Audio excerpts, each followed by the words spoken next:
మకరం అంటే ముసలి. ఈ మెత్తగా నడుచుద్దులే, నోట్లో చేయి పెట్టినా తల పెట్టినా ఏం చేయదులే అనుకుంటుంటాడు ఒక్కొక్కడు అనుకుంటుంటాడు. క్రైస్తవులే కదా, మనం ఏం చెప్పినా వింటారులే, గొర్రెలు. ఒకడు ఈ మధ్య పిచ్చోడు ఒకడు తిరుగుతున్నాడు, దేవుని బిడ్డలు గొర్రెలు అంటారు.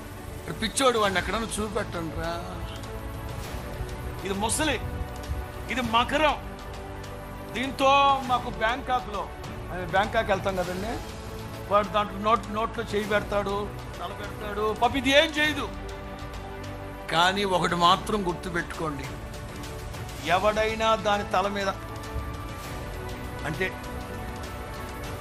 ఇక వీడి బతుకు దినములన్నిట కొరివిది స్థలగొక్కున్నట్టే. అక్కడే ఉంటాయి ఆ మాటలన్నీ. ఎందుకు దీన్ని భయపెట్టామా, ఏదో భయపెడతామని ఏదో ప్రయత్నం చేశాడంట, దేవుని బిడ్డలు భయపెడతామని ఏదో ట్రై చేశాడంట. ఇక భయపెట్టాడు బతుకు దినములన్నిట ఎందుకు పెట్టుకున్నాం రా వాడితో, ఏందిరా ఇదే రే, ఏందిరా ఇదే పడిపోద్ది. ఒక్కొక్కడికి క్రైస్తవ్యంతో పెట్టుకుంటే యేసు నామములో చేతగాని వాడు కాదు క్రైస్తవుడు. పెట్టుకున్నారా కొరివితో తలగొక్కున్నట్టే యేసు. రోషము కలిగిన దేవుడు మన దేవుడు.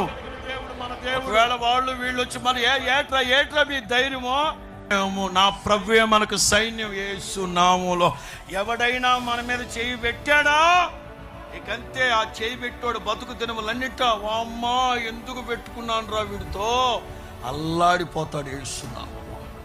మకరం, మీతో ఎవడైనా పెట్టుకుంటే, నువ్వు యథార్థమైన భక్తి చేస్తే, నీతో ఎవడైనా పెట్టుకుంటే, ఇప్పుడు కాకపోయినా ఆ తర్వాత అయినా, క్షవరమైతే కానీ ఎవరూ తెలియదు అంటగా మహానుభావుడు చెప్పాడులే.